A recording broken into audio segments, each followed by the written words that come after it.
Hey, hi, I'm Chris Williams with Virtue Paintball. I'm going to show you how to do a color kit installation, basically do a color swap on the Spire 3. The Spire 3 color change is a little bit more involved in some spots, particularly because the hinged shell design. We wanted this hinged shell to be as strong as possible. So I'm just going to pull the tray out there just to make it easier to work on. And there's these two screws first. I'm going to start on the bottom. First thing I'm going to do is start on these two screws. Just get your Phillips head screwdriver lined up. Okay, so I've got the two bottom screws unscrewed, and that's going to allow me actually to just separate the shell. So the bottom shell is now separated from the top shell, and I still have some more to go to get all the pieces off here. So the next thing I'm going to do is I'm actually going to take off this this color ring.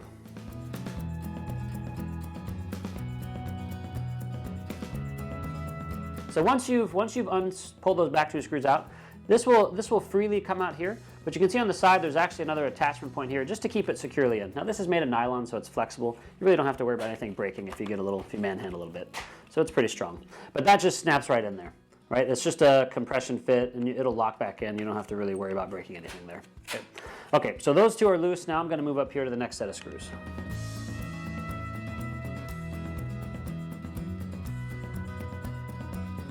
So now I've got the coloring mostly removed. I need to do the one last step before I can take out the next set of screws, and that's I have to remove this pin here. There's a pin that's holding the basically the hinged nose retainer in place. I'm just going to take, you either just need like a small screwdriver or something to push out on this pin. I'm just going to give it a little push there, and that pushed the pin out on that side. You can get your fingers and pull it out, or you can just use a little set of needle nose. I'm going to use the needle nose pliers just because my fingers are kind of fat. So just pull that pin out. You can actually see that the spring has these two slots that the spring fits in, the elbows on that spring. So just kind of pay attention to that. Don't be banging stuff around. You can kind of just see how those fit in. So I'm just going to set that to the side here so I can put that back in later. Okay, now with the nose retainer removed, I can get this last set of screws right here on the bottom side.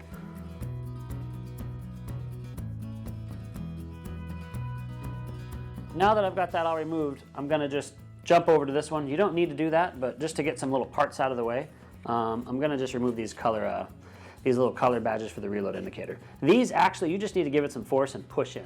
I can just pull that out. The same here. Line it up. Just push it there. And there's my reload indicator badges there. I'm going to push out the on-off button. With the tray out, you just push it out from the inside. You can take a screwdriver, flathead screwdriver, and just basically just push forward on it. So. Now this is a simplified on-off button. That way you don't have any potential issues, any springs getting jammed or anything like that. These are both glass-filled nylon parts, strong and flexible. I'm just going to line these two back up. You can just put the button in there, put it in from the outside to the inside. So try to do this upside down maybe so you can see. Just line that up. That's what it looks like on the inside. It's just sitting there. That's not all the way snapped in, so just make sure you get it all the way pushed in. Next, we're going to get the shell lock button out. This one has little tabs here on the inside, so you have to just push these in.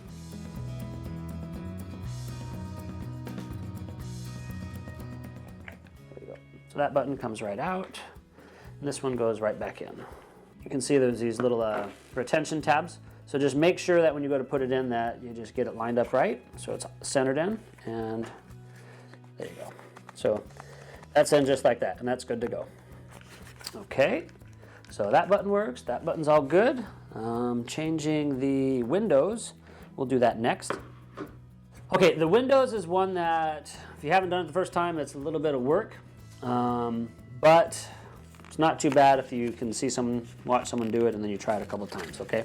So to take these windows out, you basically stretch this bottom portion of the shell. Again, this is glass-filled nylon. So that means the glass is holding it tight together. It's nice and strong, but since it's nylon, it's really flexible. So you don't have to worry about this breaking. I'm just going to pull down on this, and I'm going to push out at the same time. So you do have to kind of muscle it just a little bit, but I'm just basically pulling down on the bottom, pushing out with my thumb, and then I can just slide that window out, right? And then if it feels like it's kind of binding here, again, just stretch this bottom piece of the shell. You can pull it right out. Putting them back in, that's actually a little bit harder than getting it out. So what you're going to do is you're going to line up this top corner, line it up right there with the inside top corner. There's actually a groove You can see, so the shell actually sits in between this groove. So we're just gonna lock that in this, you know, this corresponding groove on the shell. And it doesn't fit in perfectly. Like right now it's actually pretty loose, right? So that's just in there just like that. And now what I'm gonna do is I'm gonna just stretch around and pull it in. So I just stretched over the nose of it and I pushed that in a little bit. And I'm gonna do the same around the back. Just line everything up and push that all together just like that.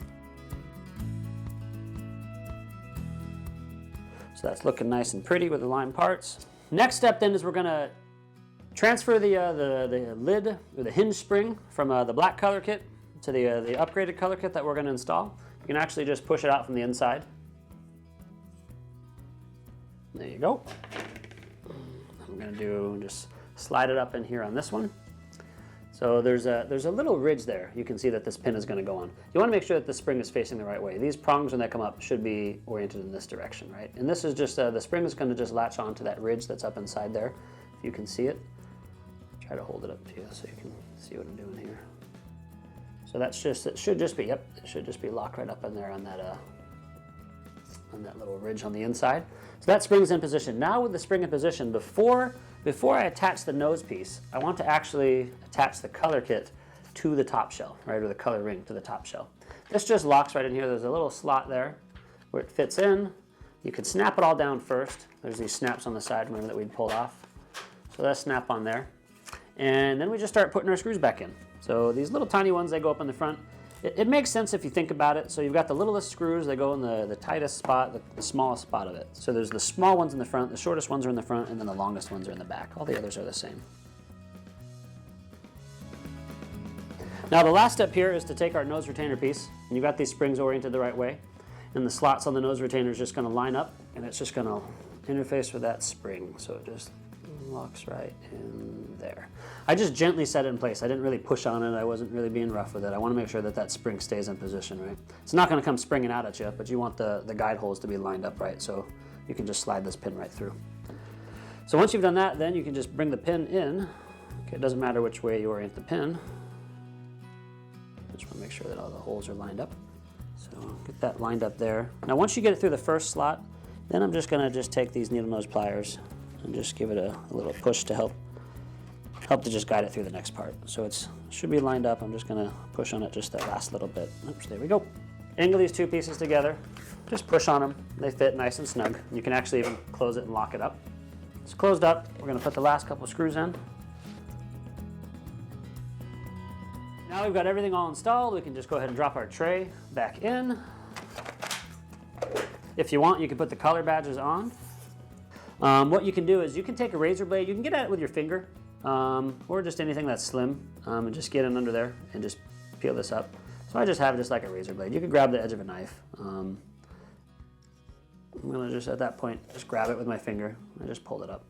And then the next one can just go right on. So let's put it on here, peel off the backing.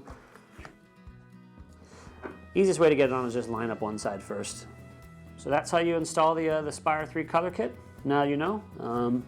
Just go nice and easy. First couple times you do it, you know, you may take a little longer than I just took, but hopefully it won't be too bad for you. And the whole reason for that, the whole reason for all those extra screws is just to make sure that this loader is just rock solid, that you're not going to have anything, you know, coming apart on you by mistake or any parts breaking. So this is it's much more reliable in the long run, but on the color kit it's a little more involved in this nose piece, but not so bad as you can see there. So that's how you do it.